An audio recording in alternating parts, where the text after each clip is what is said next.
Shalom. Welcome to Herman's Dew on Pastor Christy Paul's YouTube channel. Christy Paul is a pastor and Bible teacher who teaches the deep truths of the Word of God based on Hebraic perspective. These sermons are brought to you in English with a Hindi translation. For more such teachings, do check out our website www.christypaul.org. Be blessed as you watch this sermon delivered by Pastor Christy Paul. Greetings in the precious and matchless name of our Lord and Savior, Jesus Christ. हमारे यीशु मसीह के नाम से अब सबको जय मसीह की। In today's Herman's Dew, we are going to discuss about double portion for Elisha. आज के हर्मन्स ड्यू में हम एलीशा के लिए जो दुगना भाग उसके बारे में देखेंगे। Now, whenever we talk about the prophets of the Bible, और जब भी हम वेदी के भविष्यद्वक्ताओं के बारे में कहते हैं, now nobody can miss Elijah and Elisha. कोई भी एलिया और एलीशा से चूक नहीं सकता है। They were very prominent people in the Bible. बहुत ही प्रसिद्ध भविष्यद्वक्ता थे वो। Now Elisha was a very faithful servant of Elijah. और एलीशा जो था एलिया का बहुत ही विश्वास योग्य दास था वो। So now Elijah also feels at the end of his ministry that he needs to do something for Elisha. और एलिया के उनके यात्रा के आखिर में वो ऐसा महसूस करते हैं कि उनको कुछ न कुछ एलीशा के लिए करना है। So he is asking Elisha, इसलिए वो एलीशा से पूछते हैं, you can give a request now what I should do for you. और तुम मुझे बताओ कि मैं तुम्हारे लिए क्या करूं। Now Elisha is putting forth his request. और एलीशा अपनी विनती को रखते हैं, Double portion of the Spirit of God what you had, the double portion I need. और जो परमेश्वर की आत्मा आप में है उसका दुगना भाग मुझे चाहिए। Now let us read 2 Kings chapter 2 verse 9 and 10. दो राजाओं की पुस्तक उसका दूसरा अध्याय 9 और 10 पढ़ेंगे। Now when they had crossed, Elijah said to Elisha, tell me, what can I do for you before I am taken from you? Let me inherit a double portion of your spirit. Elisha replied, you have asked a difficult thing. Elijah said, yet if you see me when I am taken from you, it will be yours, otherwise it will not. उनके पार पहुंचने पर एलिया ने Elisha से कहा, उससे पहले कि मैं तेरे पास से उठा लिए जाऊं, जो कुछ तू चाहे कि मैं तेरे लिए करूं वह मांग। एलीशा ने कहा, तुम में जो आत्मा है उसका दूना भाग मुझे मिल जाए। एलिया ने कहा, तूने तो कठिन बात मांगी है, तो भी यदि तू मुझे उठा लिए जाने के बाद देखने पाए तो तेरे लिए ऐसा ही होगा, नहीं तो ना होगा। Elisha is asking double portion of his spirit. और एलीशा कहते हैं कि आपकी आत्मा का दुगना भाग मुझे चाहिए। So Elijah is telling, okay, all right. Elia कहते हैं ठीक है, You asked a difficult thing. तुमने एक कठिन बात मांगी है, Still it's okay. फिर भी ठीक है, But I'll place one condition. लेकिन उसकी एक शर्त होगी मेरी। If you see me when I am taken from you. और जब मैं उठा लिया जाऊं तब अगर तुम मुझे देख लोगे। Now to see a person being taken up, that's not easy. और जब कोई उठा लिए जा रहा है उसे देखना बहुत आसान नहीं होता। Now what if a person is dying? अगर कोई मर रहा है, How we can see the physical body we can see. और शारीरिक रूप तो हम देख सकते हैं उसका, But we cannot see his spirit going up. लेकिन उनकी आत्मा को जाते हम नहीं देख सकते। Now how this is possible? How this could be made possible? और ये कैसे मुमकिन बनाया जा सकता है? The person's spiritual eyes has to be opened. उस मनुष्य की आत्मिक आंखों को खुलना पड़ता है। The worldly eyes has to be closed. और संसारिक आंखें उसकी बंद होकर।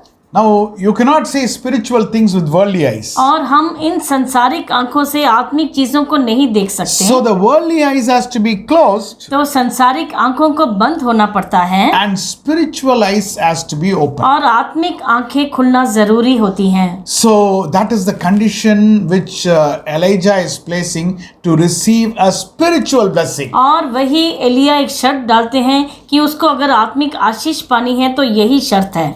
My dear child of God, मेरे प्यारे ईश्वर की संतान, if you and me need spiritual blessing, अगर आपको और हमें आत्मिक आशीर्वाद चाहिए, we need our spiritual eyes should be open. हमारी आत्मिक आंखों का खुलना बहुत ही आवश्यक है।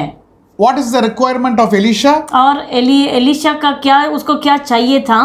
2 portions. Double दुगना portion. भाग, उसको दुगना भाग चाहिए था। Now, what is the meaning of double portion? और दुगना भाग का मतलब क्या है?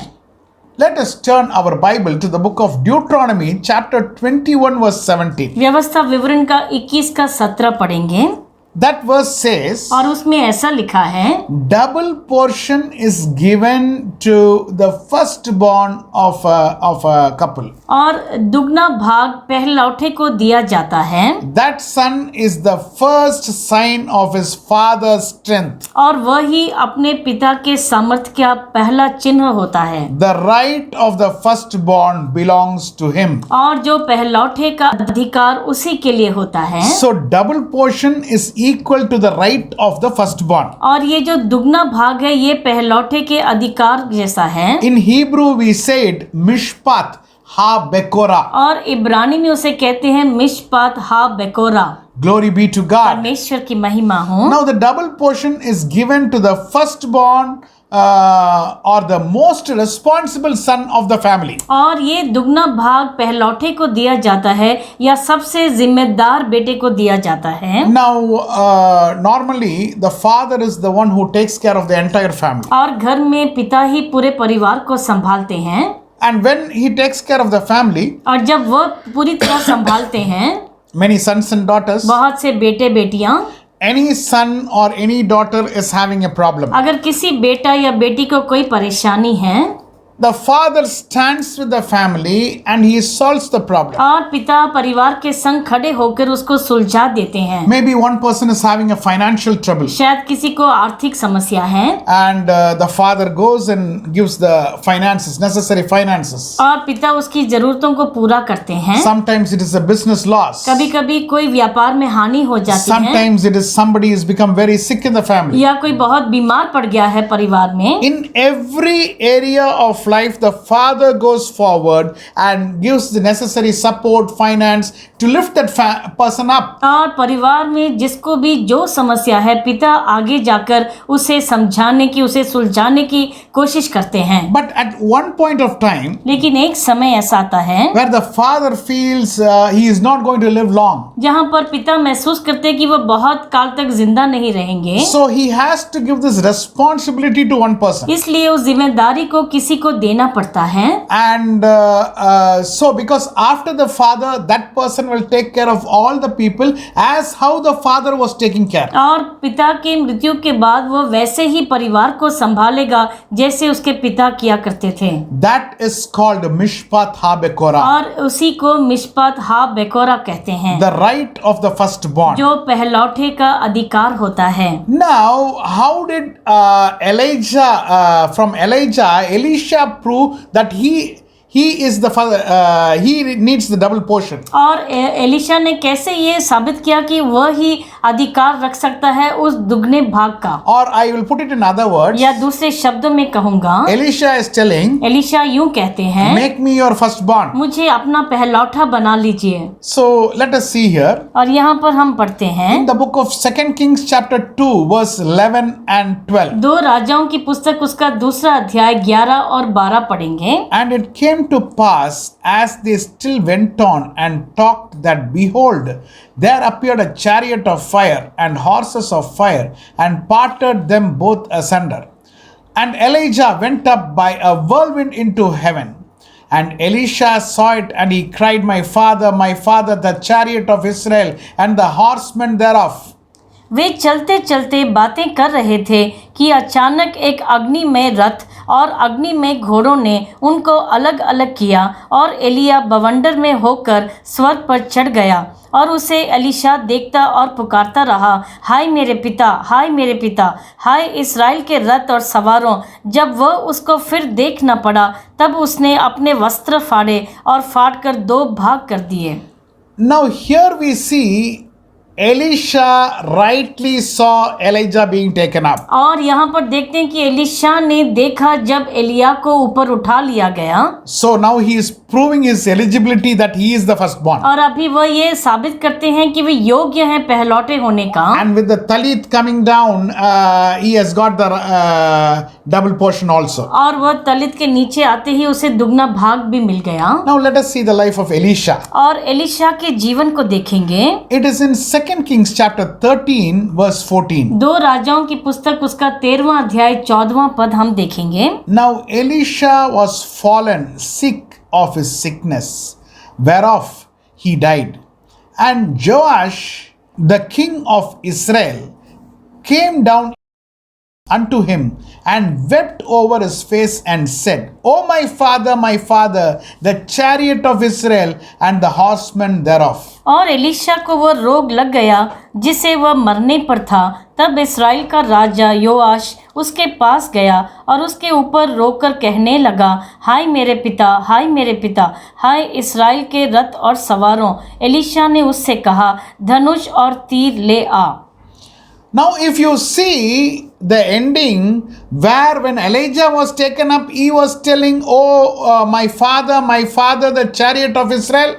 और हम देखते हैं कि जब एलिया को ऊपर उठा लिया गया तब एलिशा ने यही वाक्य यूज किया था, हाय मेरे पिता, हाय मेरे पिता, हाय इस्राएल के रथ और सवारों। Now when Elisha is dying, और जब एलिशा मर रहा है, now the king Joash is telling, और योआश यूं कहता है, oh my father, the chariot of Israel. हाय मेरे पिता, मेरे इस्राएल के सवारों। With this, one thing is getting proved. और इससे एक बात साबित होती है, Elisha rightly proved he is the firstborn. और एलिशा ने ये साबित किया कि वह ही पहलौठा है, And he is eligible for the double portion. और वह उस दुगने भाग के लिए भी वह योग्य है।